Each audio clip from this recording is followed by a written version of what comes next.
বাড়িতে থাকা সামান্য কিছু উপকরণ দিয়েই আজকে বানিয়ে ফেললাম ফ্রাইড রাইস।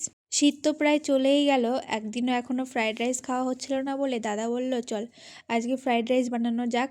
সেরকম কোনো সবজি অ্যাভেলেবেল ছিল না, শুধু গাজর, মটরশুঁটি আর ক্যাপসিকামটাই ছিল, সেগুলো দিয়েই আজকে ফ্রাইড রাইসটা বানিয়েছি। আর ফ্রাইড রাইসের সাথে কী খাচ্ছি সেটাও তোমরা দেখতে থাকো। প্রথমে আমি এখানে কাজু কিশমিশটা ভিজিয়ে নিয়েছিলাম আর চিনিটাকেও গুঁড়ো করে নিলাম। এরপর একে একে সমস্ত সবজিগুলো ভেজে নিচ্ছিলাম।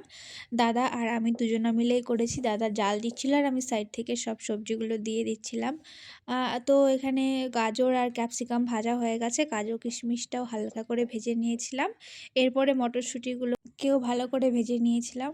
সমস্ত সবজি ভাজা হয়ে গিয়েছিল আর ওইদিকে আমার মা রাইসটা করে দিয়েছিল। আমি রাইসের সাথে সব সবজি মিক্সড করছিলাম। বিনসটা ছিল না বাড়িতে অ্যাভেলেবেল, সেই জন্য আর বিনসটা দেওয়া হয়নি, তবুও খেতে মোটামুটি ভালোই হয়েছিল।